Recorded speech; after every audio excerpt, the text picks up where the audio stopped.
citoyen et écologiste, en rappelant que c'est sur un courrier d'Éric Bocquet que nous avons transformé la séance avec l'accord de l'ensemble des présidents des groupes politiques. Je voudrais le rappeler. Merci, M. le Président. Bien, Monsieur le Président, Madame la Première Présidente de la Cour des comptes, chers collègues, nous nous retrouvons donc comme chaque année devant le rapport public annuel de la Cour des comptes, mais effectivement, le président Larcher vient de le rappeler, la parole est aujourd'hui donnée à tous les groupes politiques après la présentation de ce rapport, et je veux moi aussi saluer cette décision. En ces temps difficiles, le débat parlementaire ne nuit pas à la démocratie.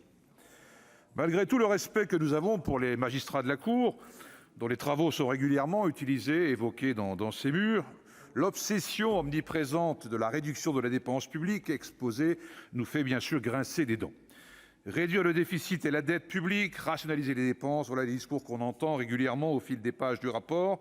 Et la France y est montrée comme le mauvais élève de l'Union européenne, nous faisant croire que le non-respect des règles budgétaires de Bruxelles implique forcément un retard. Il s'agirait, selon nous, de sortir, de se libérer un peu de cette vision étriquée, afin de comprendre que la dette publique n'est pas nécessairement un problème en soi.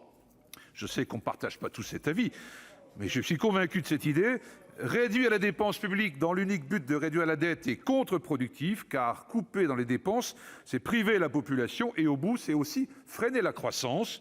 Cette même critique et l'encouragement à s'endetter pour investir se retrouvent aujourd'hui dans la bouche d'un ancien chef économiste du FMI, M. Olivier Blanchard. Ça n'est pas rien. Qui plus est, selon nous, le bilan du quinquennat en cours et sans doute aussi des précédents est assez limpide. Si la Cour des comptes estime que le gouvernement s'est amputé de deniers publics pour répondre aux mouvements sociaux liés aux gilets jaunes, le manque à gagner semble plutôt provenir de l'ensemble des cadeaux fiscaux réalisés en faveur des très riches et des entreprises essentiellement, substitution de l'ISF par l'IFI, cumul du CICE avec son remplacement par des allègements de cotisations patronales, baisse de l'impôt sur les sociétés, flat tax, suspension du versement des acomptes de taxes GAFA, entre autres mesures récentes. Les mesures annoncées pour un soi-disant changement de trajectoire budgétaire ont en réalité touché les classes moyennes supérieures, cela a été dit. Sur le coût total de 10 milliards d'euros en 2020, de baisse des prélèvements obligatoires, la seule mesure d'allègement d'impôt sur le revenu en représente la moitié, alors que moins d'un ménage sur deux paye cet impôt. Les différentes mesures prises bénéficient aux plus riches en oubliant les populations les plus précarisées, qui sont au contraire visées par la baisse des prestations sociales ou encore la réforme de durcissement de l'assurance chômage. La Cour cible pourtant comme marge d'action financière des politiques comme les aides au logement, alors que l'État les a déjà réduites de 3 milliards d'euros depuis 2017, ce qui est à peu près le coût pour les finances publiques de la suppression de l'ISF. Cela, à rebours des impératifs sociaux, rappelés sans cesse par la Fondation Abbé Pierre, notamment 4 millions de personnes mal logées ou privées de logement, 12 millions en situation de fragilité en matière de logement.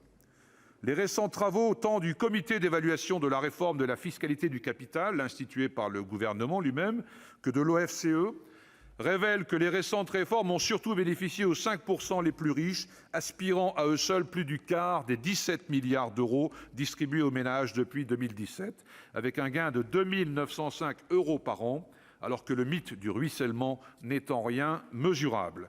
Dans le même temps, les 5% les plus pauvres subissent une perte sur leur niveau de vie de 240 € par an. Depuis 2017, notre pays accuse une baisse cumulée des dépenses publiques de 78 milliards d'euros, alors que ce sont les Français et Françaises les moins favorisés qui dépendent le plus de la qualité et du développement des services publics. Si les magistrats de la Cour pensent qu'un niveau élevé de dépenses en faveur d'un service public n'est pas un gage de qualité de service pour nos concitoyens, pensent-ils alors qu'un niveau de dépenses publiques faible puisse être lui aussi un gage de qualité ? Les inégalités se creusent, le taux de pauvreté augmente, et contre le dogme libéral d'accroissement de la performance de nos dépenses, nous défendons, quant à nous, la plus grande qualité et la plus grande proximité des services publics qui sont facteurs d'égalité dans cette société. Le virage social de ce gouvernement est en fait un mirage social. S'agissant de la réforme des retraites, qui n'a d'universel que le nom, c'est dans l'actualité, le rapport de la Cour des comptes est ici révélateur des dangers qu'ouvre cette réforme par points, puisqu'en étudiant le régime complémentaire Agirc-Arrco, les magistrats décrivent comment les comptes ont pu être redressés par la sous-indexation de la valeur de service du point, permettant de faire varier plus vite sa valeur d'achat et d'inciter à des départs à la retraite plus tardifs. Mais le pouvoir s'obstine et devant le mécontentement des Français et des Françaises qui ne sont pas dupes.